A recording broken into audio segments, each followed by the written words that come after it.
अब अपन ने ये क्वेश्चन है, नेक्स्ट क्वेश्चन पर चर्चा करते हैं।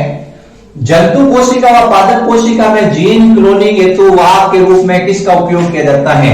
जैसे आपको जंतु कोशिका है और पादप कोशिका है, उसमें आपको जीन डालना, उपयोगी जीन, तो आप किसका उपयोग करोगे? या अपन कहेंगे कि जीन क्लोनिंग करनी है तो आप किसका उपयोग करोगे?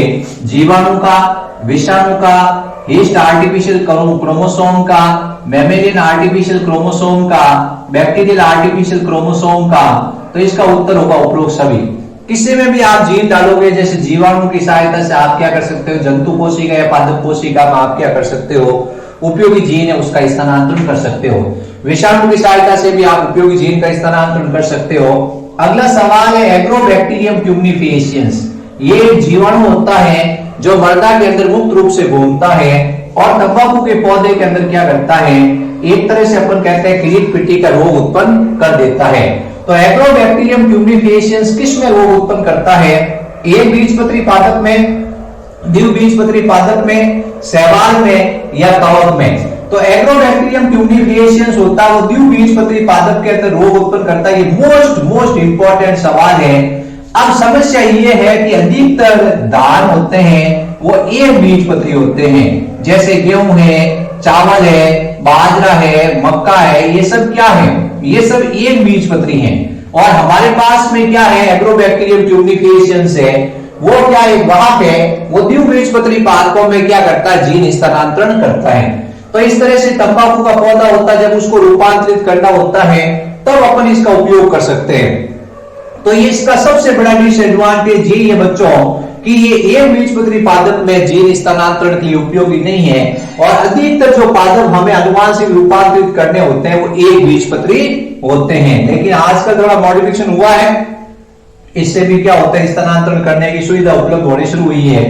अब अगला सवाल है टीडीएनए पौधे की सामान्य कोशिकाओं को रूपांतरित करता है। जो एग्रोबैक्टीरियम ट्यूबनिफिकेशंस होता है उसमें टीआई प्लाज्मिड होता है। इस टीआई प्लाज्मिड का एक भाग होता है, इस टीआई प्लाज्मिड का एक भाग होता है जिसको अपन कहते हैं टीडीएनए। टीआई प्लाज्मिड का एक भाग होता है जिसका नाम होता है टीडीएनए। ये टीडीएनए क्या होता है? ये परपोषी कोशिका में स्थानांतरित होता है। टीडीएनए में क्या होता है? 25 जोड़ी न्यूक्लियोटाइड्स होते हैं और इसके दो किनारे होते हैं, दाया किनारा और बायां किनारा। इसमें एक जीन होता है बीच में टीडीएनए में, जिसको अपन कहते हैं ऑन्कोजीन। ये कैंसर उत्पन्न करने वाला जीन होता है। सबसे पहले अपन इस टीडीएनए में से क्या करते हैं? इस हानिकारक जीन को अपन हटाते हैं, इस हानिकारक जीन को हटाते हैं और इसके स्थान पर अपन क्या करते हैं? उपयोगी जीन को डाल देते हैं। आप ध्यान से समझना, टीडीएनए क्या है? टीडीएनए एक ऐसा भाग है, टीआई प्लाज्मिड का एक भाग है, टीआई प्लाज्मिड का एक भाग है टीडीएनए जो परपोषी कोशिका में स्थानांतरित होता है। टी मतलब होता है ट्रांसफर, टी का मतलब क्या होता है? ट्रांसफर मतलब स्थानांतरित डीएनए। ये परपोषी कोशिका में जाएगा। इसमें 25 जोड़ी न्यूक्लियोटाइड्स है, इसके दाया किनारा बाया किनारा है, उसके बीच में एक हानिकारक जीन है जिसको अपन ऑन्कोजीन कह रहे हैं, जो कैंसर उत्पन्न कर रहा है। सबसे पहले इस जीन को हटाते हैं और इसके स्थान पर अपन क्या करते हैं? ये उपयोगी जीन डाल देते हैं। ये अपन ने उपयोगी जीन डाल दिया। फिर उसके बाद इस टीडीएनए को किस में स्थानांतरित कर देते हैं? इसको इस प्लाज्मिड की सहायता से, इस प्लाज्मिड की सहायता से पादप कोशिका या जंतु कोशिका में स्थानांतरित कर देते हैं। इस तरह से अपने क्या होता है? टीडीएनए पादप कोशिका और जंतु कोशिका में चला जाता है। इन्होंने सवाल पूछा कि टीडीएनए पौधे की सामान्य कोशिकाओं को रूपांतरित करता है, तो उत्तर होगा कैंसर कोशिका यानी अमूर्त कोशिका में बदल देगा। सामान्य कोशिका को किस में बदल देगा? अमूर्त कोशिका में, क्योंकि इसमें कौन सा जीन है? ऑन्कोजीन है। ठीक है। अब अगला सवाल है जंतु कोशिका। जंतु कोशिका होती है उसको कैंसर कोशिका में बदलना होता है, तो अपन किसका उपयोग करते हैं? पहला ऑप्शन है रिट्रोवायरस, दूसरा रियोवायरस, तीसरा पोलियोवायरस, चौथा रेबडोवायरस। तो अपने जंतु कोशिका होती है उसमें रिट्रोवायरस क्या करता है? ट्यूमर उत्पन्न करता है, यानी रिट्रोवायरस की सहायता से जीन स्थानांतरण किया जाता है। यह सवाल भी आ सकता है कि जीन स्थानांतरण जंतु कोशिका में किया जाता है। जंतु कोशिका में जीन स्थानांतरण किसकी सहायता से करते हैं? तो रेट्रोवायरस की सहायता से करते हैं। रेट्रोवायरस होता है, उसमें जीन डाल देते हैं, फिर ये जीन क्या करता है, वायरस उसमें पहुंचा देता है। अब अगला सवाल है टीआई प्लाज्मिड किस में पाया जाता है? ये सबसे आसान सवाल है, कई बार रिपीट हो गया है। टीआई प्लाज्मिड पाया जाता है एग्रोबैक्टीरियम ट्यूनिफेसियस जीवाणु में, और एग्रोबैक्टीरियम राइजोजिनिन में कौन सा प्लाज्मिड होता है? आरआई प्लाज्मिड होता है। ये अपने ध्यान रखना है।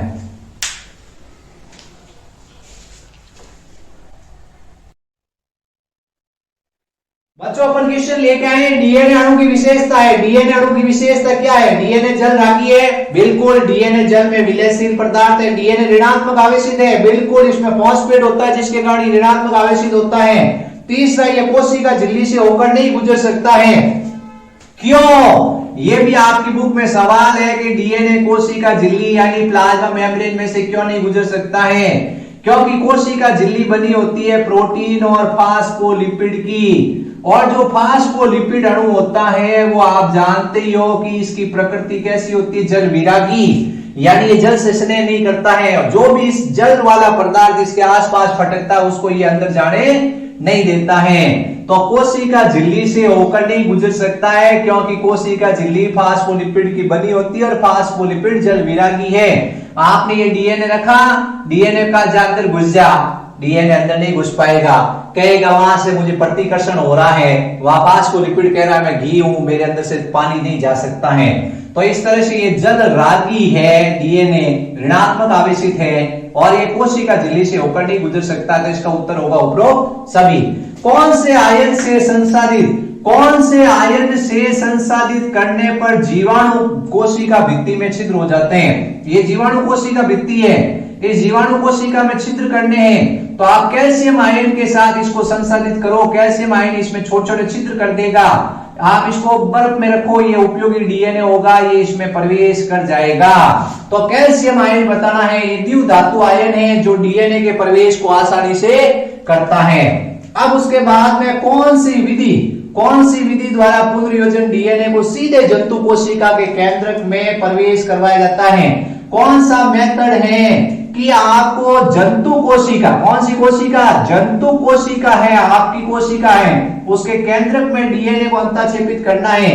तो पहली मेथड है सूक्ष्म अंतःक्षेपण, दूसरा है माइक्रो इंजेक्शन, तीसरा वात द्वारा। उपरोक्त ए और बी दोनों। तो ये सूक्ष्म अंतःक्षेपण या माइक्रो इंजेक्शन, इसमें अपन डीएनए है, उस डीएनए को एक सुई के अंदर भरते हैं, और सुई के अंदर भर के क्या करते हैं, उस डीएनए को सीधा जंतु कोशिका के अंदर डाल देते हैं। तो इसका उत्तर होगा सूक्ष्म अंतःक्षेपण और माइक्रो इंजेक्शन। इस विधि द्वारा अपन पुनर्योजन डीएनए को जंतु कोशिका में डाल देते हैं। अब पौधों में डीएनए को सोने या टंगस्टन से आवृत कर, ये जैसे डीएनए है इसको सोने या टंगस्टन से आपने क्या कर दिया, आवृत कर दिया। ये भी सवाल आता है कि सोने या टंगस्टन कौन सी धातु से आवृत करते हैं? सोने या टंगस्टन से। ये काफी महंगी धातुएं होती हैं, और जैसे इनको ये निष्क्रिय धातुएं होती हैं इसलिए इनका उपयोग करते हैं। ये डीएनए लिया, इसके चारों तरफ सोने या टंगस्टन से आवृत किया, माइक्रोन आकार के कण बने, इनको जीन गन में रखा, और फिर उच्च त्वरित वेग से इनकी बमबारी की, तो ये पादप कोशिका के अंदर प्रवेश कर जाएंगे। तो इसका नाम होगा gene gun, biolistic, micro project है, तीनों एक ही नाम है। तो इसका उत्तर होगा उपरोक्त सभी। अगला सवाल है कवक की कोशिका भित्ति को गलाया जाता है। कवक की कोशिका भित्ति होती है वो काइटिन की बनी होती है, ये ध्यान रखना। कवक की कोशिका भित्ति काइटिन की बनी होती है। तो कवक की कोशिका भित्ति को गलाने के लिए काइटिनेज एंजाइम चाहिए। कौन सा चाहिए? अगर यह जीवाणु कोशिका भित्ति होती तो लाइसोजाइम होता। क्या होता? लाइसोजाइम होता। और अगर ये पादप कोशिका होती तो सेलुलेज, हेमिसेलुलेज, लिग्निन, ये एंजाइम होते। तो कवक की कोशिका भित्ति काइटिन की बनी होती है, इसलिए काइटिनेज एंजाइम होता है। ठीक है बच्चों, आप चैनल पे नए, चैनल को लाइक, सब्सक्राइब और शेयर करें, और अपने दोस्तों को भी सवाल पूछें कि उनको कितने आ रहे हैं। ज्यादा से ज्यादा वीडियो फैलाएं। मैंने इसकी पूरी प्लेलिस्ट बना रखी है, 1 से लगाकर 11 तक के चैप्टर मैंने डाल दिए हैं। मैं और भी सारे चैप्टर डाल दूंगा, और बोर्ड के अंदर सीए के ये सवाल आपको मिलेंगे। लाइन से लाइन मैंने ऑब्जेक्टिव सवाल आपके बनाए हैं, आपको एक भी सवाल बाहर नहीं मिलेगा, सारे सवाल इन्हीं में से आएंगे।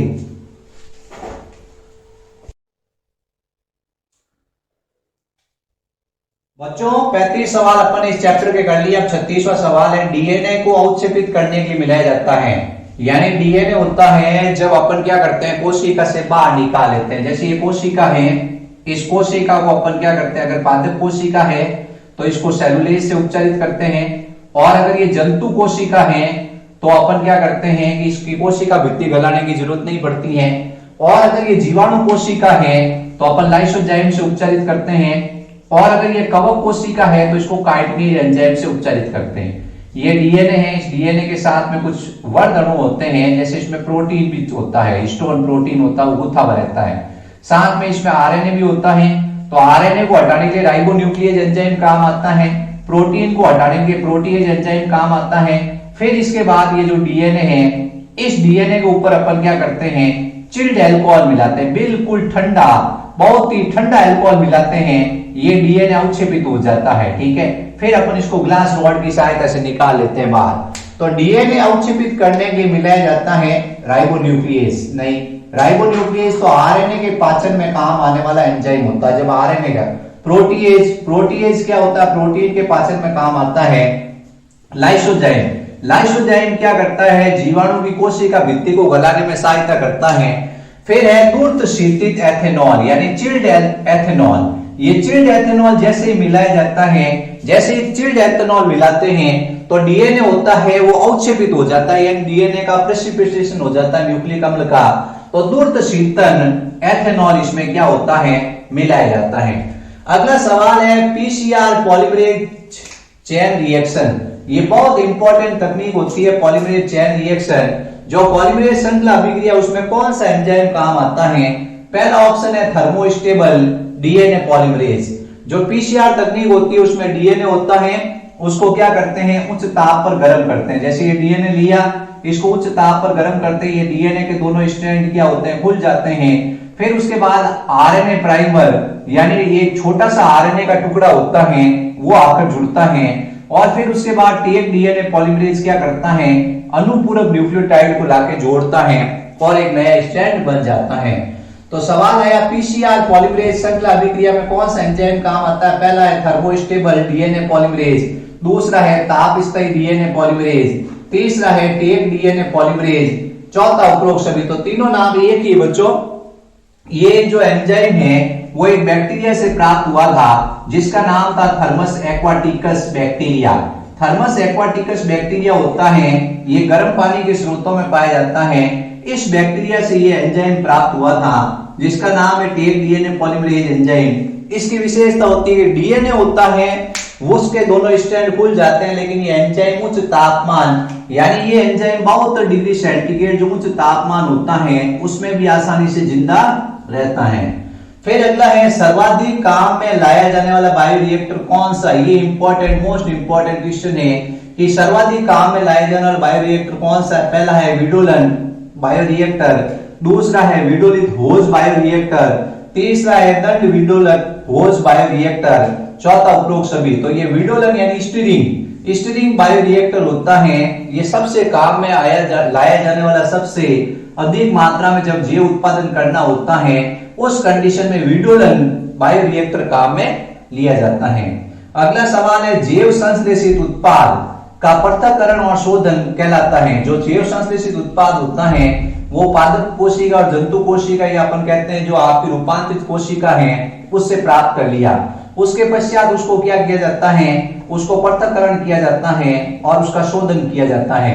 इस क्रिया को क्या कहते हैं, पहला ऑप्शन है गुणवत्ता नियंत्रण परीक्षण, दूसरा है अनुप्रवाह संसाधन। तो इसको कहते हैं अनुप्रवाह संसाधन। गुणवत्ता नियंत्रण परीक्षण तो ऐसे हैं कि उस अनुप्रवाह संसाधन के बाद क्या होता है उसका चिकित्सकीय परीक्षण किया जाता है, उसको अपन क्या कहते हैं, गुणवत्ता नियंत्रण परीक्षण के नाम से जानते हैं। ये अपने ध्यान रखना है।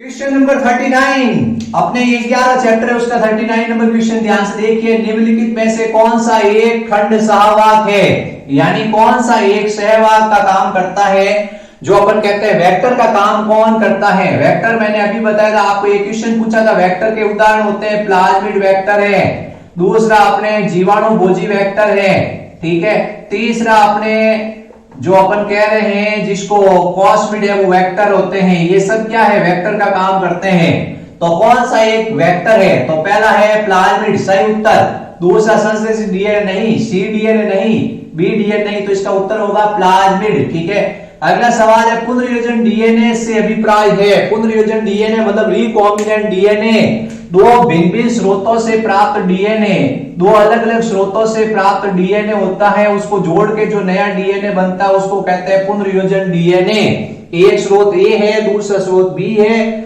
दो भिन्न भिन्न स्रोतों से प्राप्त डीएनए को जोड़कर एक नया डीएनए बनाया जाता है, उसको कहते हैं रिकॉम्बिनेंट डीएनए। यानी कि आपके पास में ये डीएनए है, इसमें आप बाह्य डीएनए जोड़ देते हो या बीज जातीय डीएनए जोड़ देते हो। इस डीएनए में अच्छे गुण हैं, इस डीएनए को आपने लिया और आपके पास जो डीएनए था उसमें जोड़ दिया और एक नया डीएनए बन गया। आपने कहा this is a recombinant DNA. तो इसमें होस्ट कोशिका का डीएनए नहीं, बाह्य डीएनए खंड को निहित रखने वाला डीएनए, बिल्कुल निहित मतलब होता है जिसके अंदर समाहित होता है।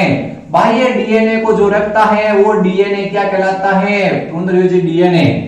वर्ण योग्य चिन्हित वाला डीएनए नहीं, एक से अधिक पहचान स्थल वाला डीएनए नहीं, तो इसका उत्तर होगा जिसमें बाह्य डीएनए उपस्थित हो। ऐसा डीएनए खंड जिसमें बाह्य डीएनए उपस्थित हो उसको क्या कहते हैं, पुनर्योजन डीएनए, रिकॉम्बिनेंट डीएनए कहते हैं। ठीक है, ये परिभाषा भी आ सकती है 1 नंबर की। पुनर्योजन डीएनए तकनीक किसे कहते हैं, दो भिन्न भिन्न स्रोतों से प्राप्त डीएनए को जोड़ने की क्रिया को कहा जाता है पुनर्योजन डीएनए तकनीक। ठीक है, अब अगला सवाल है क्षारक युग्मों। सवाल काफी बड़ा लग रहा है। जो क्षारक युग्म के ऐसे अनुक्रम को क्या कहते हैं जिसके पढ़ने के अभिविन्यास को समान रखने पर डीएनए की दोनों लड़ियों को एक जैसा पढ़ा जाता है। ये मैंने सवाल पहले करा रखा बच्चों, यानी कि डीएनए होता है उसके जो विपरीत अनुक्रम होते हैं, जो विपरीत अनुक्रम होते हैं GAATTC और इधर GAATTC, यानी कि विपरीत अनुक्रम है उसमें पढ़ने में एक जैसा होगा। इस अनुक्रम से पढ़ेंगे,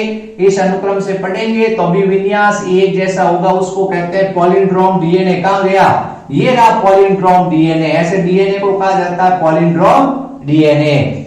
अगला सवाल है किसी गुणसूत्र में डीएनए को विशिष्ट स्थान को क्या कहते हैं। किसी गुणसूत्र में डीएनए का विशिष्ट स्थान क्या कहलाता है, जहां से प्रतिकृति प्रारंभ होती है, यानी जहां से प्रतिकृति प्रारंभ होती है उसे क्या कहते हैं। पहला है ओरिसाइड, दूसरा प्रतिकृति की उत्पत्ति, तीसरा वर्ण योग्य चिन्ह।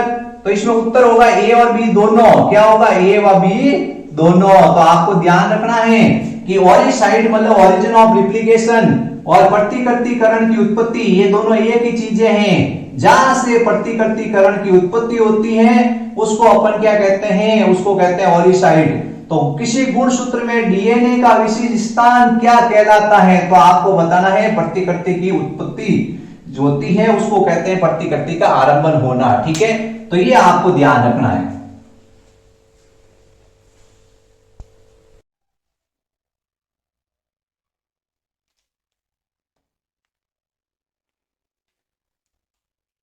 बच्चों अपने ये इस चैप्टर के ये लास्ट सवाल है, फिर इसके बाद ये चैप्टर इसके ऑब्जेक्टिव सवाल पूरे हो जाएंगे। ठीक है, तो अपन ये सवाल है इनके ऊपर डिस्कशन कर लेते हैं। प्रथम प्रतिबंधन एंडोन्यूक्लियस एंजाइम की खोज किस जीवाणु से हुई, यानी कि आपको बताना है। ये सवाल आता है 1963 के अंदर 2 एंडोन्यूक्लियस एंजाइम की खोज हुई थी। उस एंजाइम का बारे में आपको बताना है किस जीवाणु से खोज हुई थी। ठीक है, तो अपन ने इसका नाम बताएंगे ई कोलाई जीवाणु। कौन सा है, ई कोलाई जीवाणु है जिसको स्टीरिया कोलाई जीवाणु कहते हैं। उस जीवाणु से क्या हुआ था, ये प्रथम प्रतिबंधित एंडोन्यूक्लियस एंजाइम की खोज हुई थी। ये जो एंडोन्यूक्लियस एंजाइम है ये एक्चुअल में क्या होता है, ये जीवाणु अपनी प्रतिरक्षा के लिए बनाता है। जैसे जीवाणु के ऊपर ये जीवाणु भोजी आक्रमण करेगा, जैसे जीवाणु के ऊपर ये जीवाणु भोजी आक्रमण करेगा तो ये क्या करेगा, ये रेस्ट्रिक्शन एंडोन्यूक्लियस एंजाइम इस जीवाणु भोजी के अनुवांशिक पदार्थ के टुकड़े टुकड़े कर देगा और जीवाणु भोजी से इसकी सुरक्षा करेगा। ठीक है, ये एंडोन्यूक्लियस मेनली 2 तरह के होते हैं। एक का नाम होता है न्यूक्लियस के अंतर्गत आते हैं, एक होते हैं एंडोन्यूक्लियस और एक होते हैं एक्सोन्यूक्लियस। अगर डीएनए को किनारों से काटना होता है, डीएनए को किनारों से काटना होता तो एक्सोन्यूक्लियस काम आता है। और अगर डीएनए को बीच से काटना होता है, मध्य से काटना होता है, तब एंडोन्यूक्लियस नाम आता है। अब आप जानते हो एंडोन्यूक्लियस मतलब जो बीच से काटने वाला, और एक्सोन्यूक्लियस मतलब जो डीएनए को किनारों से काटने वाला होता है, उसको अपन क्या कहते हैं, एक्सोन्यूक्लियस कहते हैं। अगला सवाल, एक वाहक में कौन सा गुण होता है, वेक्टर होता है। वेक्टर के उदाहरण मैंने बताए थे, प्लाज्मिड है, कॉस्मिड है, जीवाणुभोजी है, ये वेक्टर है। इसमें कौन सा गुण होता है? सबसे पहला गुण, इसमें प्रतिकृति का उत्पत्ति स्थल होना चाहिए, यानी इसमें प्रतिकृतिकरण की उत्पत्ति स्थल होनी चाहिए, ओरिसाइट होनी चाहिए। दूसरा, वर्ण योग्य चिन्ह होने चाहिए। वर्ण योग्य चिन्ह होते हैं एंटीबायोटिक रेजिस्टेंस जीन, यानी प्रतिजैविक प्रतिरोधी जीन होते हैं। वो कौन कौन से होते हैं? एम्पिसिलिन, टेट्रासाइक्लिन, क्लोरोमाइसिन, ये सब क्या होते हैं? वर्ण योग्य चिन्ह होते हैं। तीसरा, क्लोनिंग स्थल, यानी क्लोनिंग साइट होनी चाहिए, जहां पे आपने डीएनए जोड़ा है वो सही स्थान पे जुड़ने के बाद वो रूपांतरित हो चुका है, वो सब इसमें उपस्थित होने चाहिए। तो इसका उत्तर होगा उपरोक्त सभी। ये सवाल आ सकता है, एक वाहक में कौन कौन से गुण होते हैं? तो ये स्वतंत्र प्रतिकृति अपनी कर सकता है, यानी प्रतिकृतिकरण का गुण होना चाहिए। एक आपने देखा ये जीवाणुभोजी है, इसमें ये प्लाज्मिड है, ये अपनी प्रतिकृति करता है और बहुत सारे प्लाज्मिड बनाता है। इसको कोशिका से अंदर निकाल सकते हैं, बाहर डाल सकते हैं। इसमें वर्ण योग्य चिन्ह होते हैं, क्लोनिंग स्थल होता है, इसमें ओरिसाइट मतलब प्रतिकृतिकरण का उत्पत्ति स्थल होना जरूरी है। अगला सवाल है, वाहक की सहायता से जीन स्थानांतरण कहलाता है। आप ये वाहक है, उसमें क्या करते हो? उपयोगी जीन डालते हो, फिर ये क्या करता है, ये पादप कोशिका के अंदर ये जीन पहुंचता है, तो इसको कहते हैं। तो ये प्रत्यक्ष जीन स्थानांतरण कहलाता है या अप्रत्यक्ष जीन स्थानांतरण कहलाता है? तो ये अप्रत्यक्ष जीन स्थानांतरण है, यानी आपने किसी को कुछ दिया, उसने आगे पहुंचाया, तो वो कैसा मेथड हो गया? इनडायरेक्ट हो गया। कैसा हो गया? आपको खुद जाके देते हो तो प्रत्यक्ष होता है, और अप्रत्यक्ष का मतलब किसी वाहक द्वारा आप पहुंचाते हो, तो वाहक की सहायता से जीन स्थानांतरण कहलाता है अप्रत्यक्ष जीन स्थानांतरण। अब अगला सवाल है, ई कोरई ECO आर फर्स्ट में CO क्या है? ये CO छोटा लिखा हुआ है, ये दोनों अक्षर छोटे हैं, E बड़ा है, में CO क्या है? पहला है वंश का नाम, वंश का नाम तो इसमें E स्टीरिया है, ये वंश होती है। जाति का नाम, तो ये CO किसको प्रदर्शित कर रहा है? ये जाति को। ये R किसको प्रदर्शित कर रहा है? प्रभेद को। और ये रोमन संख्या किसको प्रभेद कर रही है? जीवाणु के प्रभेद का क्रम जिससे एंजाइम प्राप्त हुआ है, जिससे एंजाइम को पृथक किया गया है। ठीक है, तो ये ध्यान रखना है आपको। अब इस चैप्टर के अपन ने सारे ऑब्जेक्टिव सवाल है उनकी चर्चा कर ली है। अब अपन चैप्टर नंबर 12 स्टार्ट करेंगे बच्चों। तो मैंने 1 से लगाकर जो 11 तक चैप्टर हैं वो सारे के सारे आपको क्या डाल दिए हैं, उनके ऑब्जेक्टिव क्वेश्चन डाल दिए हैं, और कुछ चैप्टर के मैंने एक लाइन के क्वेश्चन भी डाल दिए हैं, और कुछ चैप्टर के मैंने डेढ़ लाइन के क्वेश्चन भी डाल दिए। अभी तक मैंने 25 वीडियो अपलोड कर दिए हैं इंपॉर्टेंट क्वेश्चंस के। तो आप वीडियो देखें, चैनल को लाइक, सब्सक्राइब और शेयर करें, अपने दोस्तों को बताएं। ये वीडियो आपके बहुत हेल्पफुल होंगे।